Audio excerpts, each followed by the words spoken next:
you moved to Barnsley from there for Mhm. 250,000. Barnsley obviously must have seen something in you. What was it like moving from Holland over to England? A good friend of mine did a book about Barnsley, Dave Cusio, and he mentioned that you said it was a bit of a culture shock driving through the night Yes. in a northern town and arriving in a hotel. What was it like moving to England? Yeah, it was a bit of a culture shock. We arrived on a midweek on Manchester Airport, and it was absolutely pouring down with rain. And it was windy, and they picked us up. Eric Winstanley, who was the assistant, picked me up in his Mazda, which was not a very big car, and I had two. My father-in-law at the time with me, and my agent, who were two big guys, well shaped. Let me put it that way.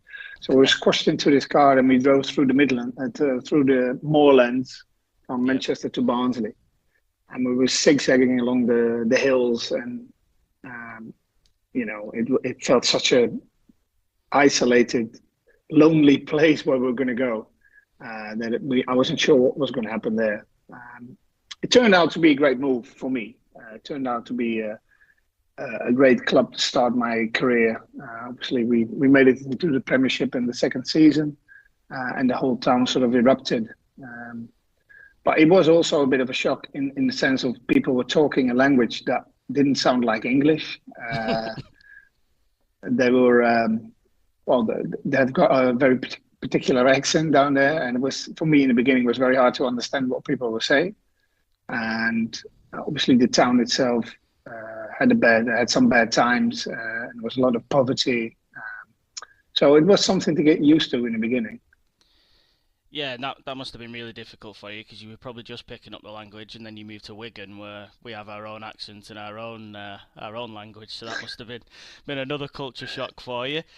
You mentioned obviously there Barnsley. Yeah, you got promoted to the Premier League, relegated unfortunately after one season, but you did get a win Hmm. at you did get a win at Anfield and a clean sheet. What are your memories from that game? Well, the Anfield game were quite special really because Danny Wilson was the manager at the time. Obviously, tried everything for us to stay in the Premiership, and we had a very small selection, quite a few injuries, so we were struggling really to get 11 um, guys on the pitch who were capable of playing at that level.